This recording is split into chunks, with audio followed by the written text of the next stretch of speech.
Oh my goodness, Alyson. When I heard you were coming, I was so pumped because I actually grew up like watching Big Comfy Couch, and then as I was doing research on you, I realized just how much you've done. It's truly amazing. We'll go to the crowd in a little bit here and get some questions. So get some questions teed up there, guys, and we'll come to you in a moment here. But first, I just want to get to know you a little bit more. Where were you born? I was born in Toronto. I was born in the same hospital that my mother was born in. That's great. So yeah, it's I know people are always like, nobody's ever from Toronto, but absolutely. Yeah. Third, fourth generation. And then at what point, was it your idea to do acting, or were you really outgoing as a child and somebody said, you've got a spark in you or something? So I guess it started, my mom, she worked for an insurance company, but the way that they did things back then, it was quite lovely. Like, it was a big family feel. And so she actually ran the theater group with her insurance company. And she was, they didn't make money from it. It was just something that they did in their off hours. And so I guess I kind of got it from her. She would also volunteer, or not volunteer, she was a super with the Canadian Opera Company. And it was seeing her in various productions, various operas like Carmen, La Boheme, or whatever, where she was an extra with the opera company. When I was 6 years old, I was at a rehearsal for Carmen, watching her. And they were going to be doing Madame Butterfly the following year. And they wanted to know if I would play the child. And at first I was terrified. I was like, no, there's no way. But then when I got to see the whole rehearsal process and see how people treated her and how there really was that family feel to it, I got the bug. Yeah, and how cool is it as a kid when you get to enter the adult world almost, right? It's like you shouldn't be there. And that really, you hit the nail on the head. That's actually what really clicked for me. I always got along better with adults. I'm an only child, so it seems to fit. But I did. My sense of humor, the way I looked at things. I've always joked about the fact that I was never particularly talented.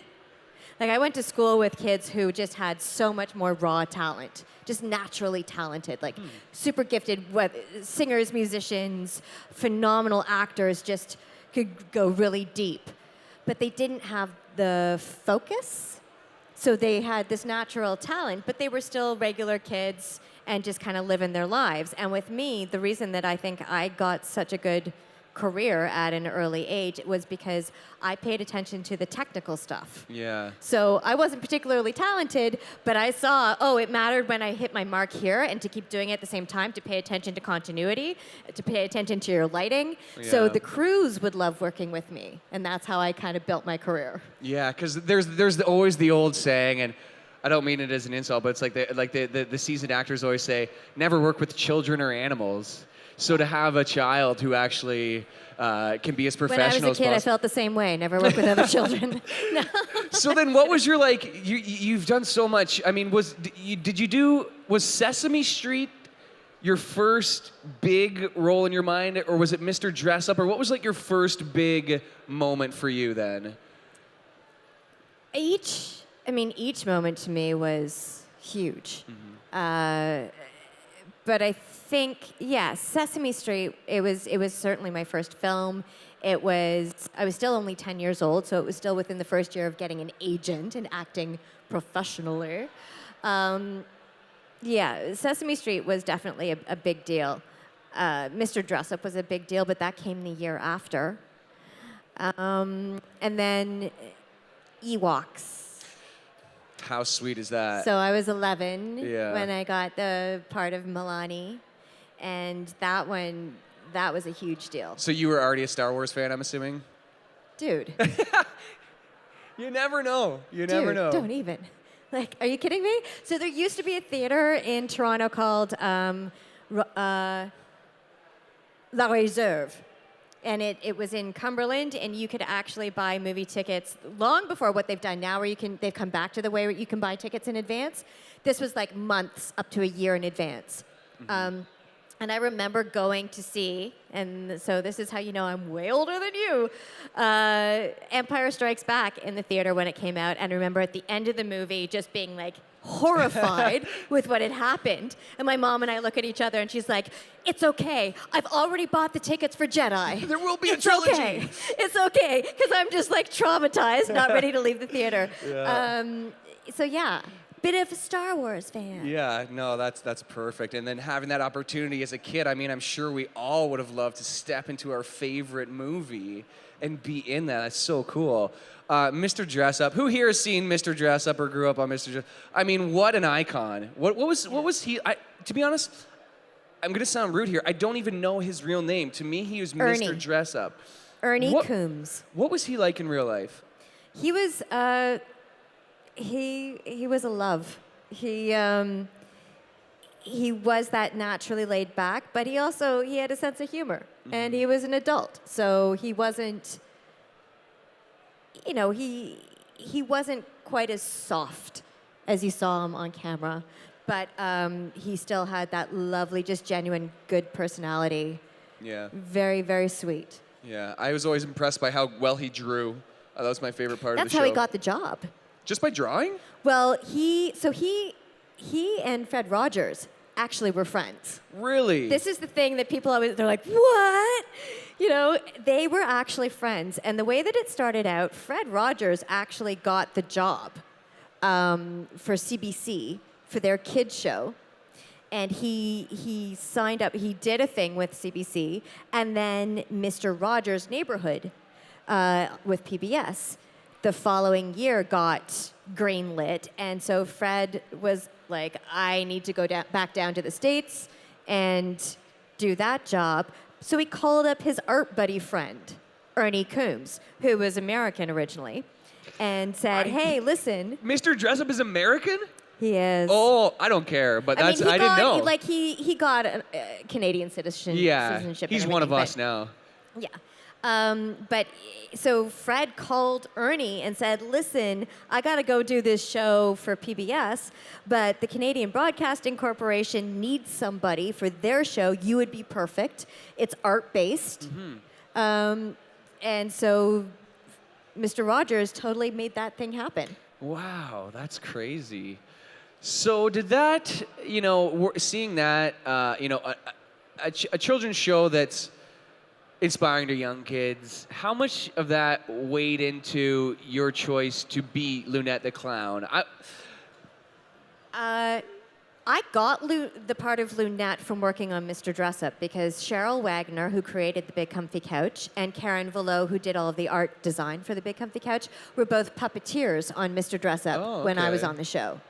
And it was doing an episode with them one day. I was 15 or 16 years old, and they heard me tell a story.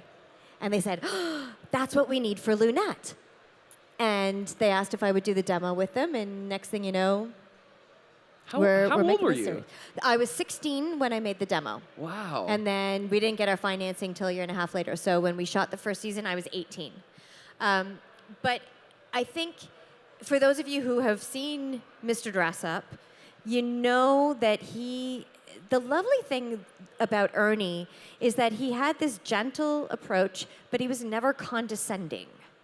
He was never super saccharine. Yeah, he talked to the puppets and the children like they were adults. Yeah. Yeah, and he was just matter of fact and nice and friendly and easygoing, but he wasn't overly sweet. And he certainly wasn't like, okay, boys and girls, here's what we're gonna do. No. So I learned how to talk to a children's audience from him. Mm-hmm.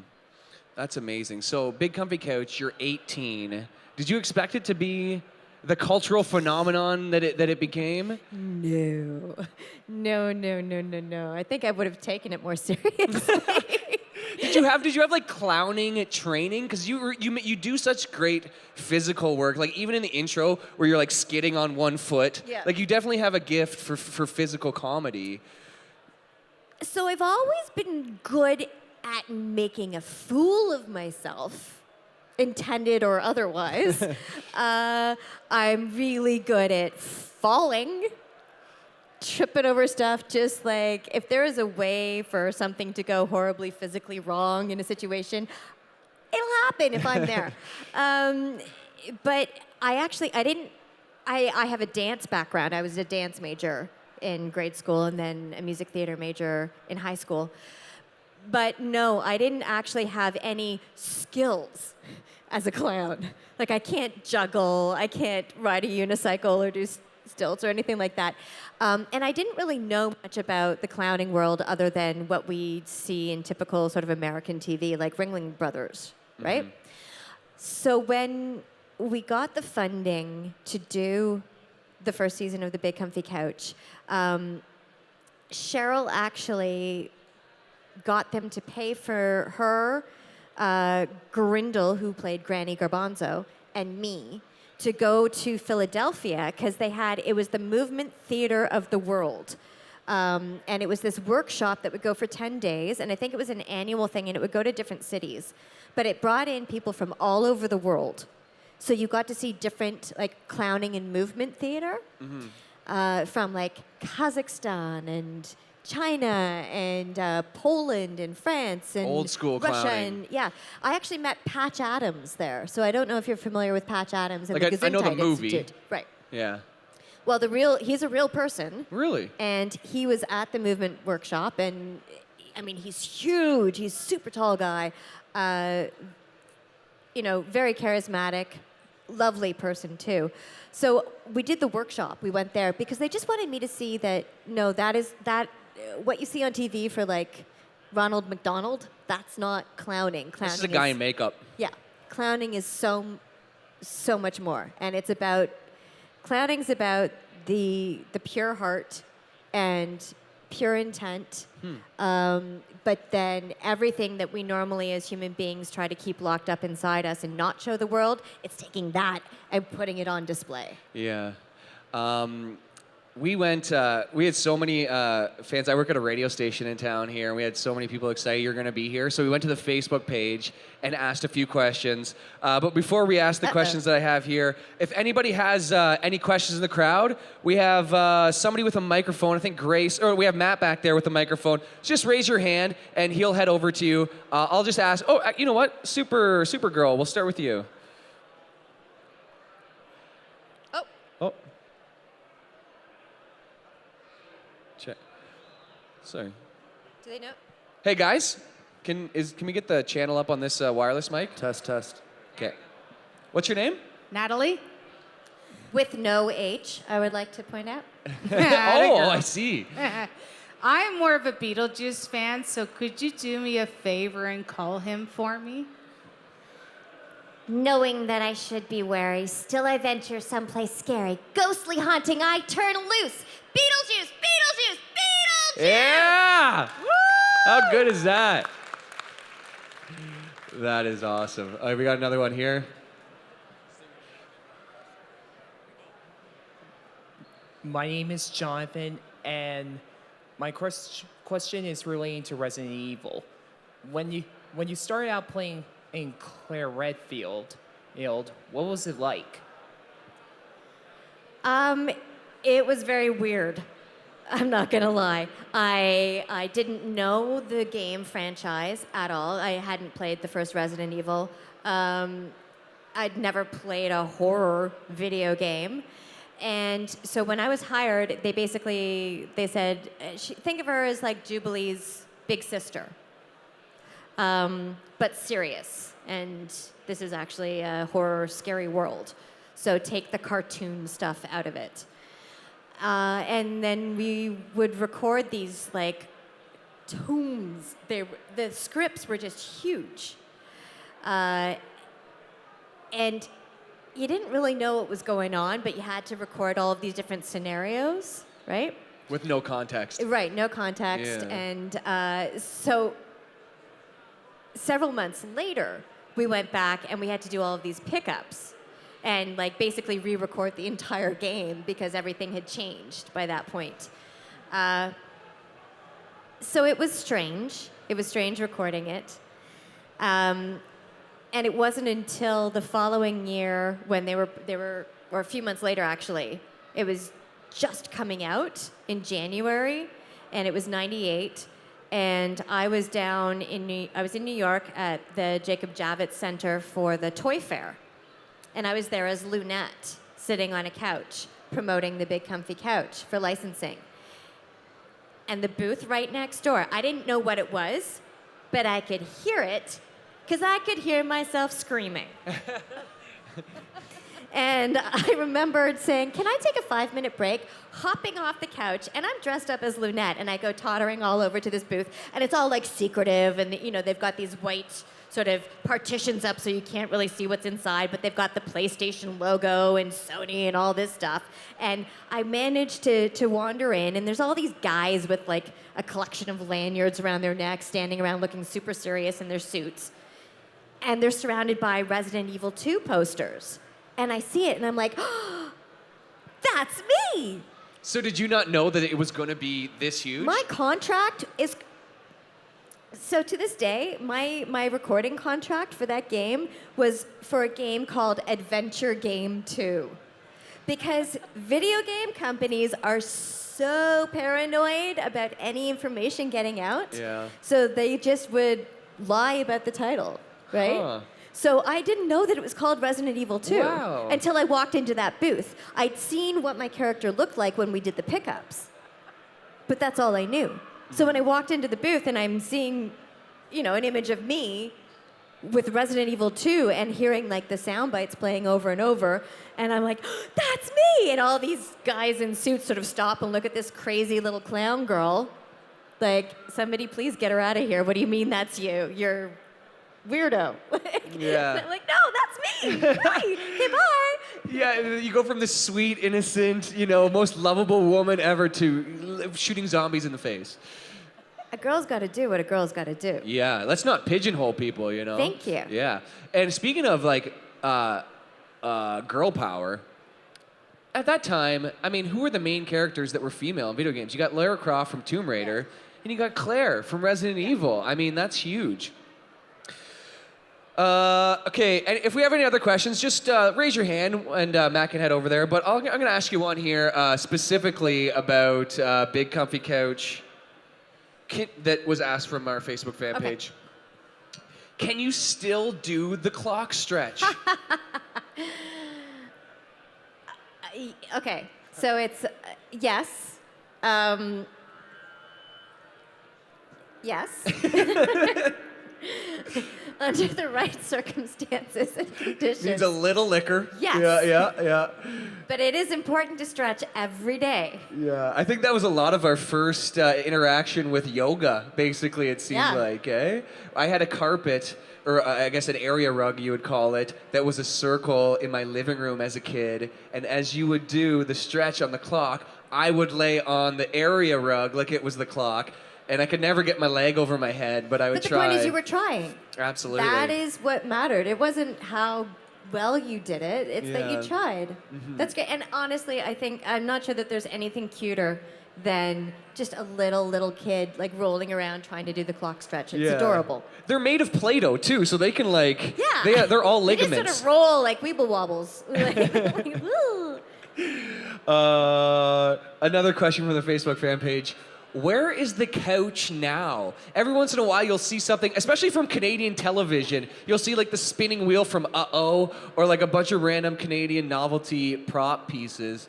Where is the Big Comfy Couch, Alyson? All right, so there are several that were made, both for the show, and then later on there was the traveling show. So there are different couches that have existed over the last 25 years. 25 years. One, I think, is in some church basement in upstate New York. Random. Yeah. A couple of the others, not sure what happened to them. I have one in my storage unit. Yes. I do. How did you get it?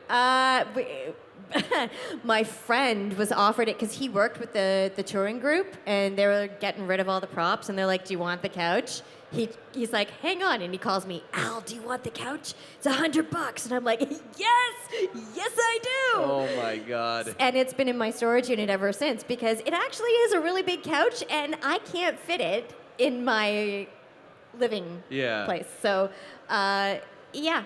It's undeniably big. Is it comfy? Because I could imagine that it might not be for TV purposes. No, it actually was. The one that we filmed with was actually very comfy. It had been around for years and years. It was very well broken in. Okay, we got another question in the crowd here, I think. Hi, my name is Colin, and the only question I have is there... Turn it to your face. Hey, my name is Colin, and the only question I have is there any other props that you took from the Big Comfy Couch? Any other props from the Big Comfy Couch? Props that actually came along with the couch. There were a couple of alphabet blocks. Some of the weird, like phone crazy, sort of slinky, custom-made items that they made to pull out of the couch. So there was like a big tub of that stuff that kind of came along with the couch when they were getting rid of that. And I wasn't there at the time, so when my friend got all the stuff, he's like, "Do you want this? Do you want that?" And I'm like, "Yes, take it all. I'll take it all. I'll look at it later." It's like one of those things, like at the time, it might not seem valuable, and then 10 years from now, you go, what was I thinking? Why didn't I take all that stuff?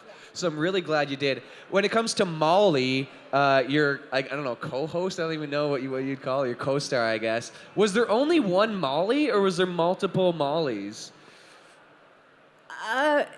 Okay, so there was, for each season, there was pretty much just the one Molly. But what would happen is the way that the face is made, the flocking technique, the barge that's used, it oxidizes really quickly. So you'd see, like, we'd have a freshly made Molly, and her arms and legs and belly would pretty much match her face. But by the end of the season, her face was like bright red.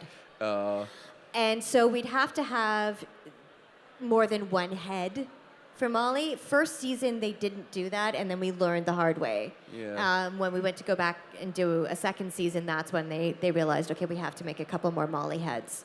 So there were a lot of Molly heads. There were only a few Molly bodies ever made.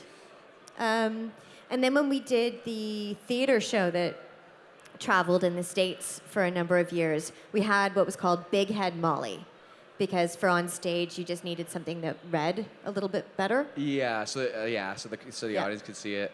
I feel like that'd be a terrifying sight, walking into a prop room and just 7 Molly heads staring at you. In various shades of red. Yeah. Okay, I think we got another question back there. Hi, I'm Max. I just wondered, how long did it take you to get discovered, and how did you go about getting out there on TV?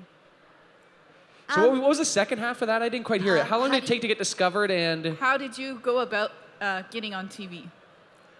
So when I started, there weren't a lot of kids doing film and television in Toronto.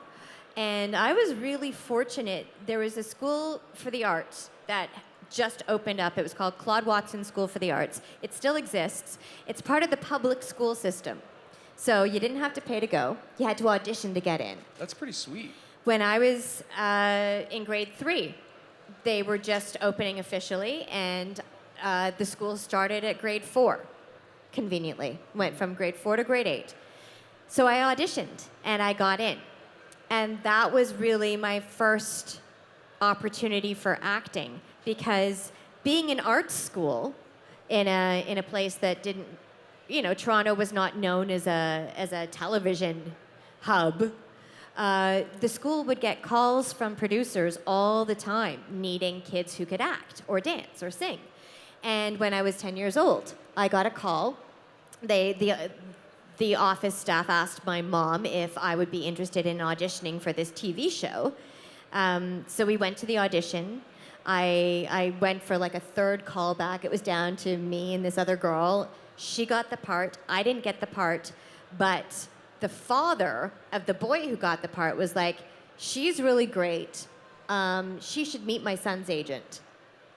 And so we did. I went and I met his son's agent, a woman named Sandy Newton, and I'm still with her. Great. So I was lucky that I managed to get an agent at a time where there weren't a lot of kids doing it. And from there, she just started sending me on auditions. That's why people get agents. So the number one thing would be to get an agent. But you also have to think about what it is that you want to do, because there's so many different areas that you can attempt first. And it's good to focus on one area, kind of get that under your belt, and then start expanding. An agent, because they don't just get you auditions, but they look out for you. A good agent will make sure that you're not being taken advantage of or being sent to some creepy dude's house or, like. I could only imagine being a child actor, how much more, I don't want to say like dangerous, like physically dangerous, but you hear horror stories about child actors growing up to be, not comfortable with themselves because they had the limelight, at such a young age. There's so much pressure on you. How did you handle that type of pressure as a young person? I guess because the nature of the industry in Toronto is vastly different from someplace like Hollywood. Yeah. So, there was an aspect of that. And certainly, puberty will destroy anybody. Like, there's nothing more soul-killing than going through puberty. Yeah. And I kind of did that in front of the entire nation. Oh, man. Because I was on Mr. Dressup from the time I was 11 till I was 21. And so the entire country got to sort of see me go through those really awkward phases in life. And I think what happened with me is I was lucky that I had Mr. Dressup, where that show didn't care what I looked like. But I had also gotten several cartoons under my belt by that point. And so between voice work and Mr. Dressup and then the Big Comfy Couch, I had these shows that I could work on where they didn't care if I looked like a stick or like some Barbie doll model. Yeah, they wanted the more personality, and that's what you had in abundance. Yeah, and so it was, I think I had a safe way of transitioning. Yeah. Do you have another question back there, Matt? My name is Marshall, and I was wondering, what was your favorite song on the Big Comfy Couch? I love Big Comfy Plane. I also love Belly Button. Did you sing them to your child as he was growing up? Or was it too close to home? It was, I would make up songs for him of my own, but occasionally I would catch myself singing some stuff. Yeah. But he wasn't really... I didn't let him watch TV when he was really, really young. Really? But when he would get sick and stay home from school, do you know what I put on for him? What? Mr. Dressup. Oh. I had my old VHS tapes, and I would put on Mr. Dressup. Would he recognize you, or would you say, that's mommy? Only after, but it didn't really matter. He was so, that is the power of that Mr. Dressup show. And I really recommend people go back and try to find old episodes, because you have producers and executives and creative types nowadays telling you that kids won't pay attention to a show like that. Yeah. It's got to be first, boom, boom. And it's, if things aren't jumping out at you like 30 times a second, then, kids are going to get bored and not watch it.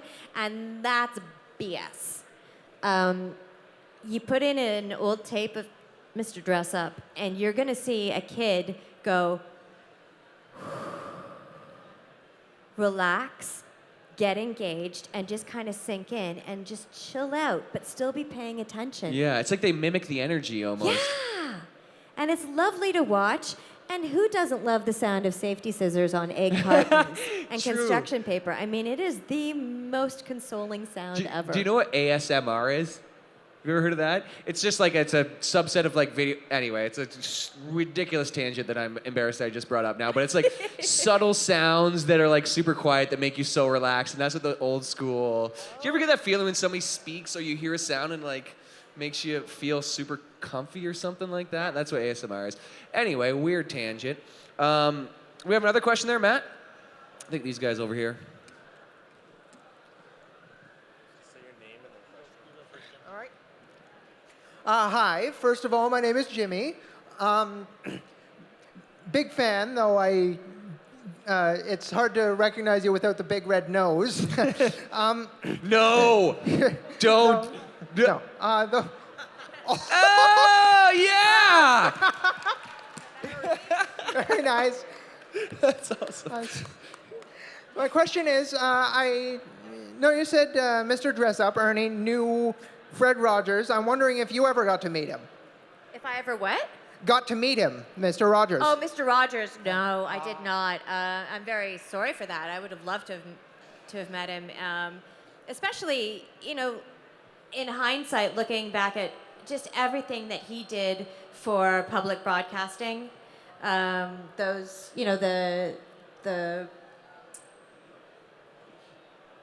when he was there in the courtroom and giving testimony, Yes. advocating In front of Congress. in front of Congress. Yeah. Just an incredible, lovely, well-spoken man, the likes of which I don't know if we'll ever see again. Certainly not in U.S. Congress anytime soon. Yeah, you may be right. We probably won't get another Mr. Rogers.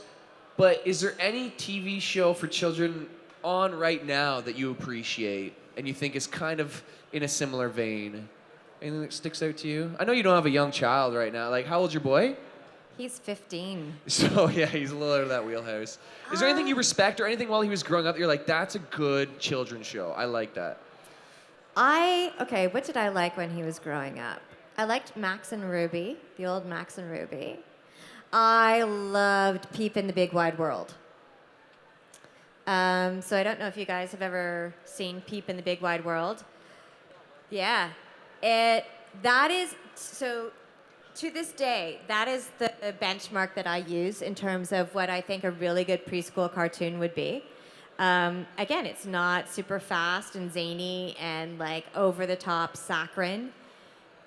They were so smart. They made a show with Flash, and the look of it is super simple to go with the animation. They allow the comedic beats to play out, so adults can watch and laugh. Yeah. And it's all about those awkward pauses and timing and just like, but innocent at the same time. Mm-hmm. It's great. That's awesome. Matt, you got another question out there somewhere?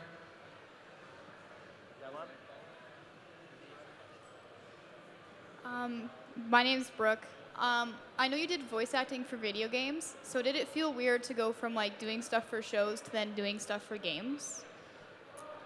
Yeah. Yeah. It's funny because, yes, there's a difference as well. However, there isn't as big a difference as video game producers and designers would like to have you believe. There's a lot of ego involved in video games. And, they like to talk about how, this is a very serious, dramatic property. And so they want everything to be really natural and very intense and in the moment.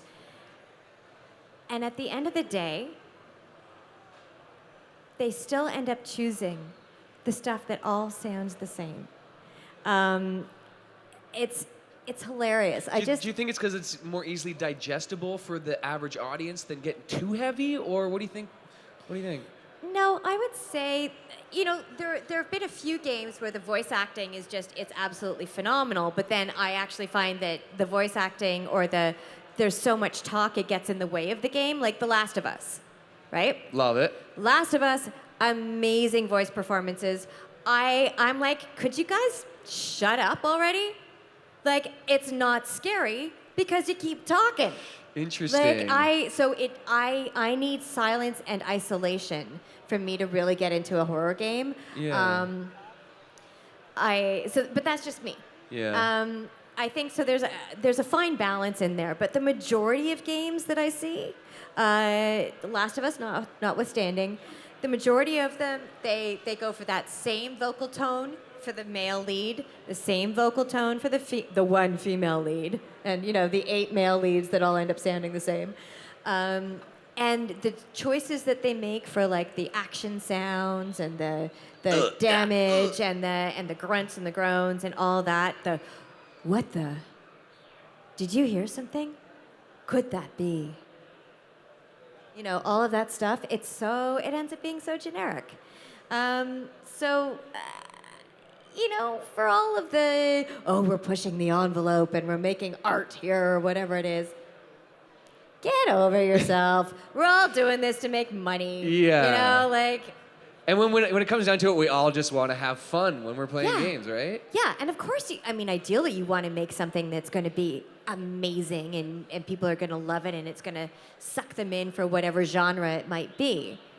But I think the ego should come after that's been a success, maybe not right from the get-go where you're like, oh yeah, no, what we're doing is, it's so much better than what you're doing because we're serious and, we make stuff for adults. Yeah. Are you a gamer? I have a love-hate relationship. What game do you think is a great example of video games being art? Or what would you consider like, a game that you respect all around, voice work, everything? Video game that I respect all around. Resident Evil 2. I played it. Original. Yeah, I love it. Another question in the crowd. I think we got another one here. Is that it? I'm losing my spot. Matt, I think that's all. Okay. Well, I got some more questions here. X-Men, another great 90s show, the animated series I grew up with. You played Jubilee. Yes. Kind of like, a plucky youngster. Kind of your wheelhouse at the time. How did that feel to be part of that? Because that was a huge show as well. It was, and again, it was me sort of landing in something that I didn't really fully appreciate at the time. We had just come off of Beetlejuice, and it was with the same producers, and I was the last person they wanted to cast for Jubilee. Why? Because they were so sick of my voice as Lydia. Like, so sick of hearing me. And I totally get it. Yeah. So Sydney Iwanter, who was the Fox executive, who really spearheading X-Men, literally said to the room, I don't care who we get to play Jubilee as long as it's not Alyson Court. You showed her. Yeah. Yeah, no, they hired somebody else to play Jubilee.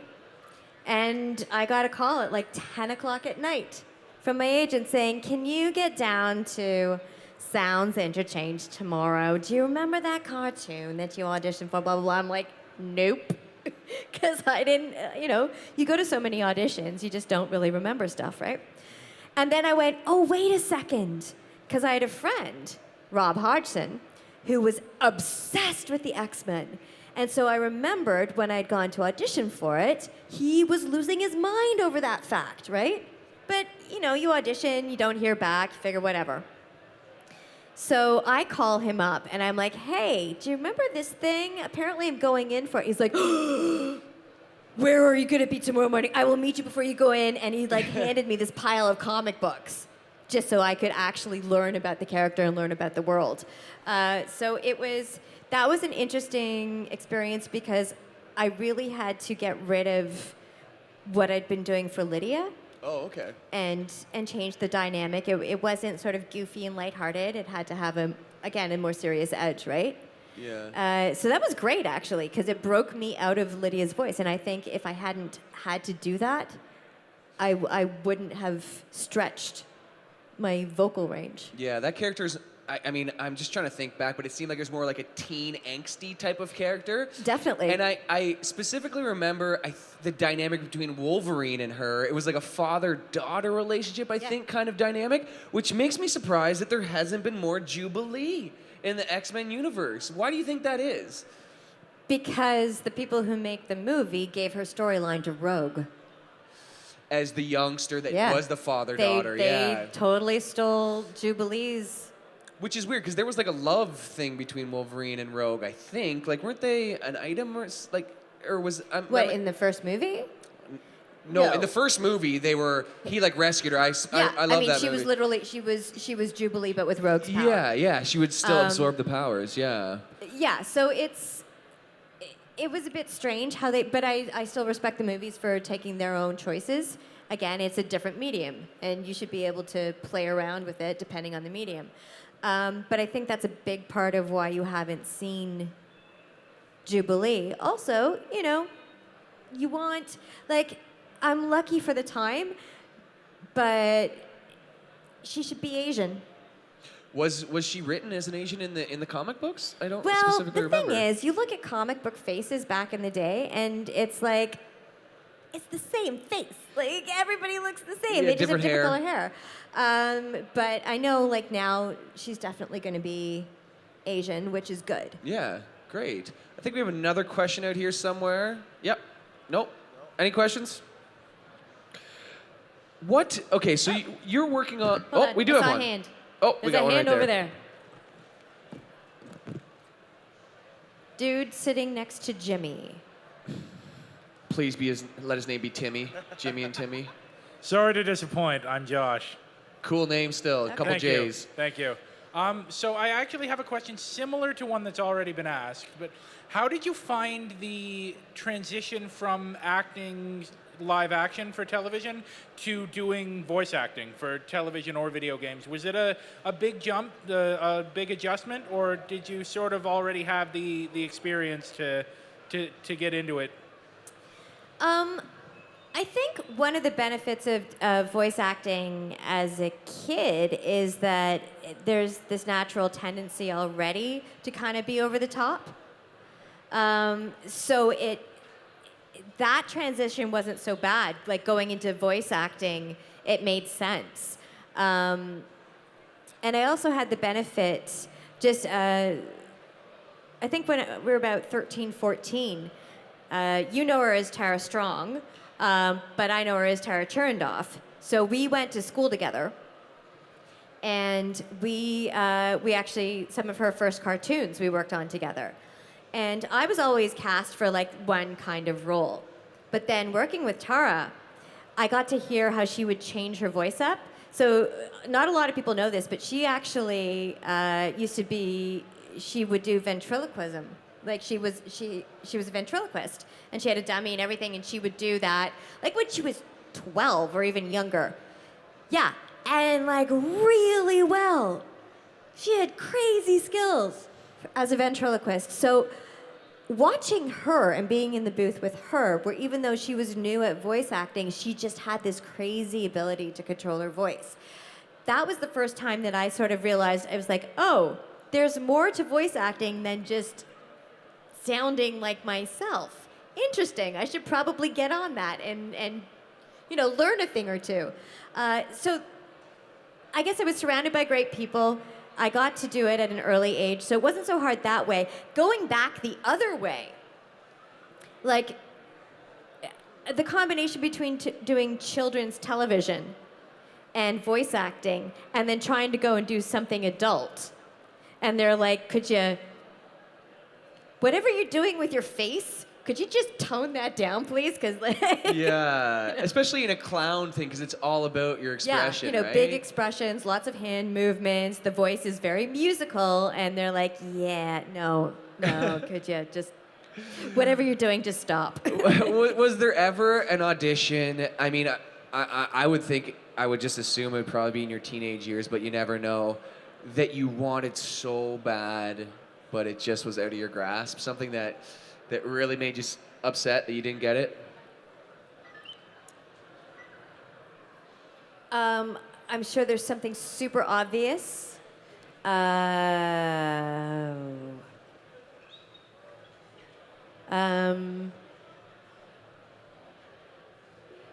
man, okay.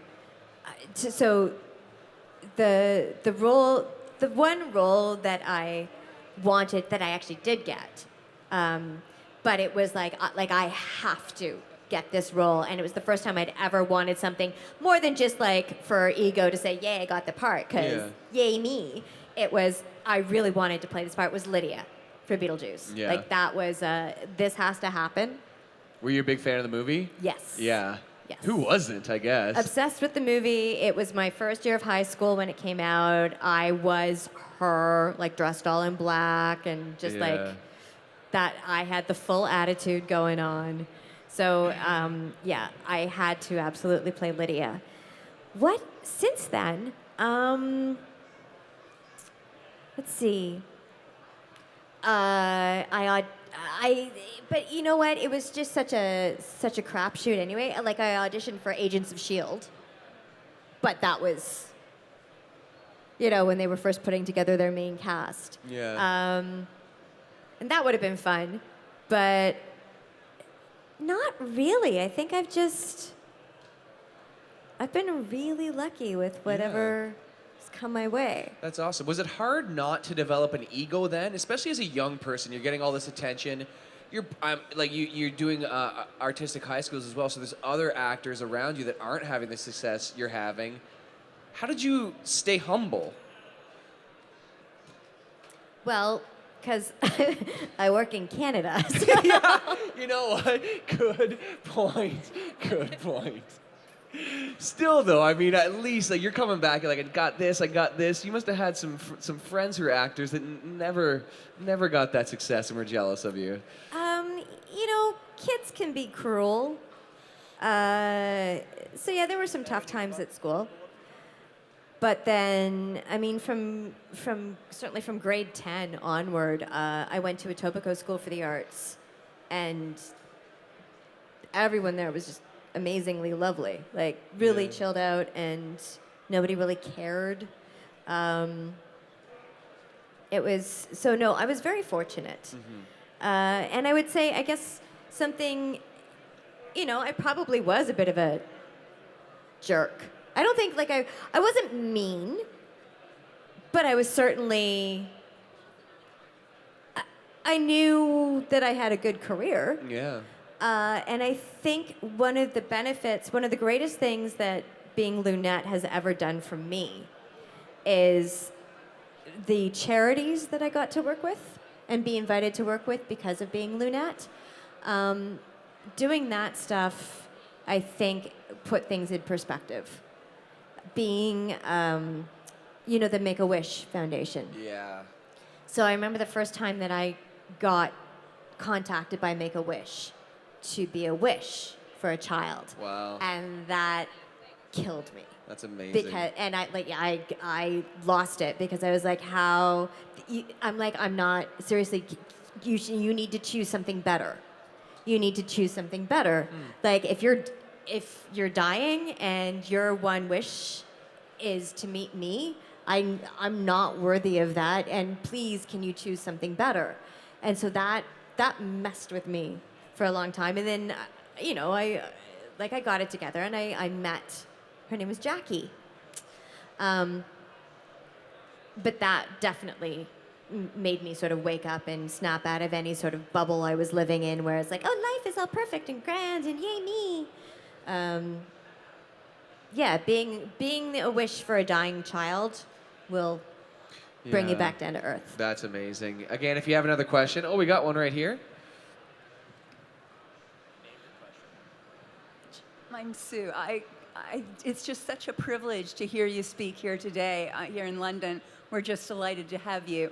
I wanted to ask you, did you have occasion to cross paths with any other actors who did children's programming on the CBC, like, I don't know, Friendly Giant or Fred Penner or Holly LaRock? I just worked with Fred Penner. We're in a new web series called Miss Persona, and it's on the Treehouse Direct YouTube channel. So he's in a bunch of episodes. I'm in a few episodes with him, but I also got to direct some of the episodes. And Fred Penner is lovely. Just a laid-back, nice person who has been through it all and, seen the ups and downs of this industry, and just really lovely. So you're directing the web series. Is that something you've wanted to do for a while? Is take more of a director role? Yeah, I got lots of plans. I'm almost ready to grow up. Not yet. I don't want you to. I don't want you but to. I'm like on the cusp of finally almost growing up and acting like an adult. Almost. Nobody wants to grow up too fast. No. I had the opportunity to start voice directing a few years ago, and I've continued to do that, and that's really kind of evolved into sort of my main career right now. It's gotten pretty intense.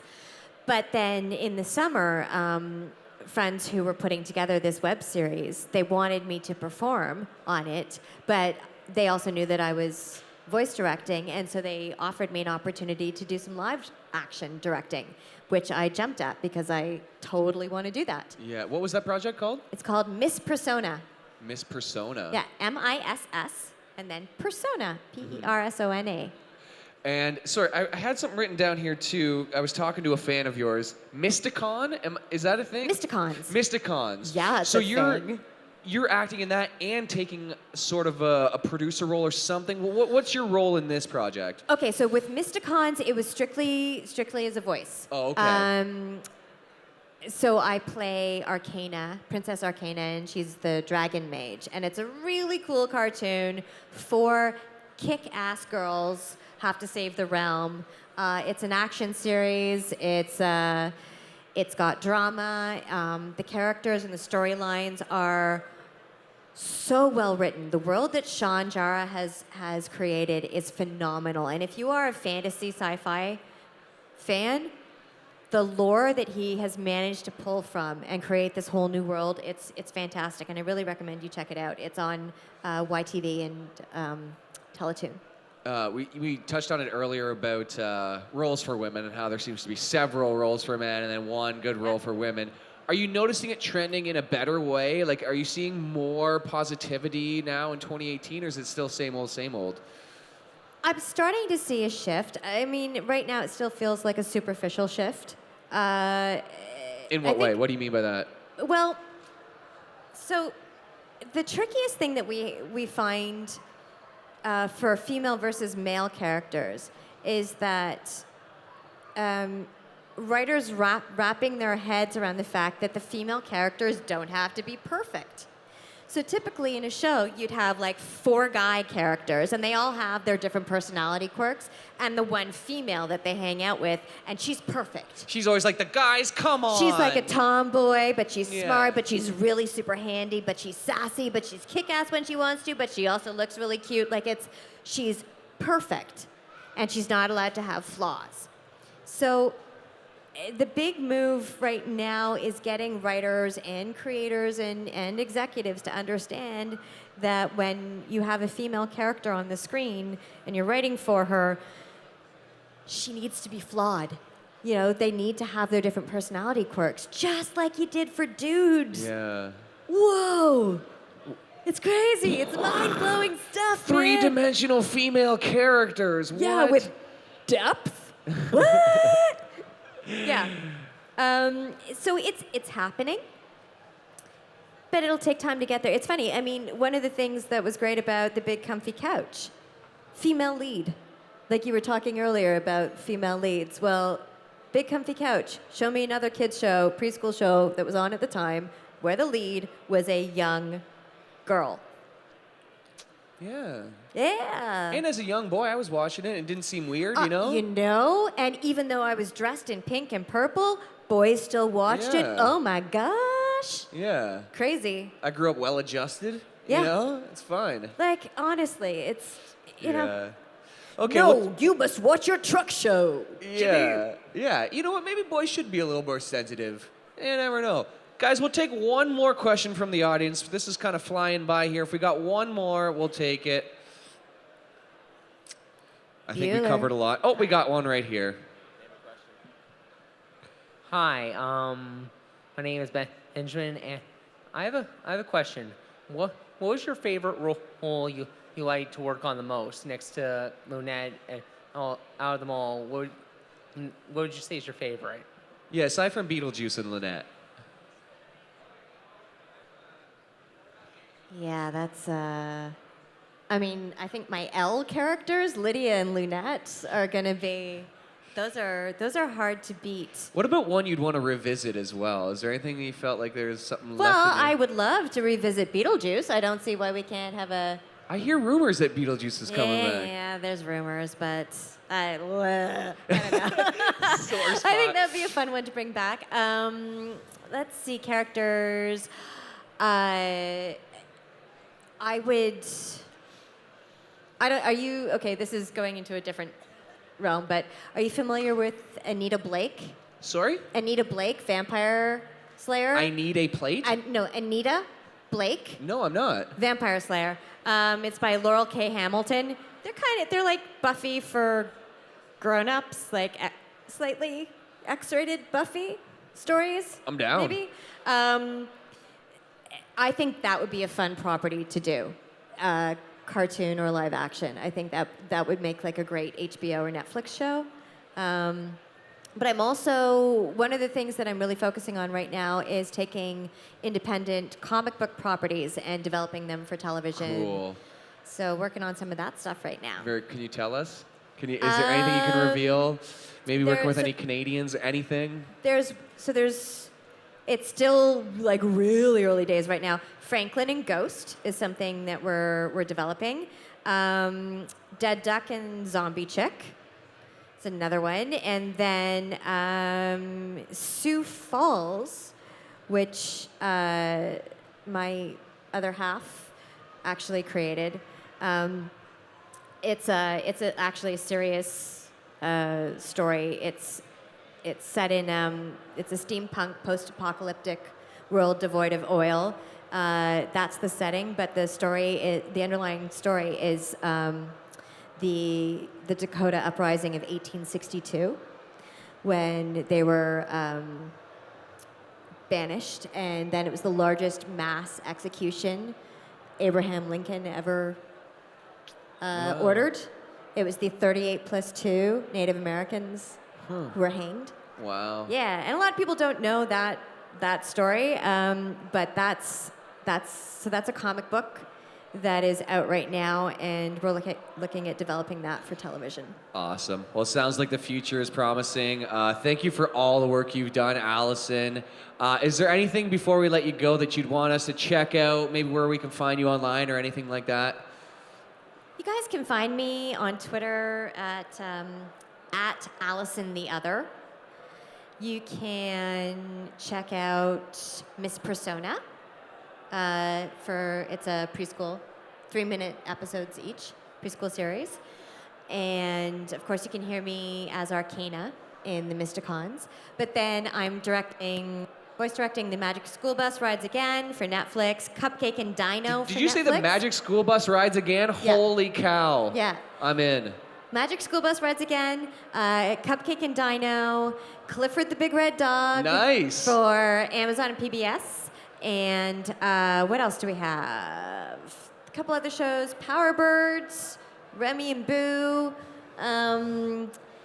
There are a bunch of shows coming out that I'm voice directing that I hope you guys get to check out. Holy cow. Alyson Court, as busy as ever. Ladies and gentlemen, give it up for Alyson Court. Thank you. Thanks so much for listening to me babble. Make sure you go check her out at the booth.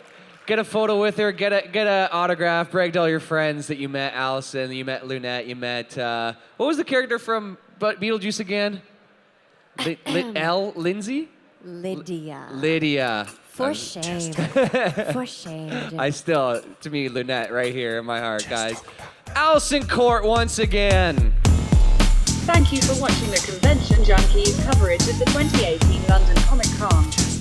Please like, comment and subscribe to see more, and let us know below what you think of this video.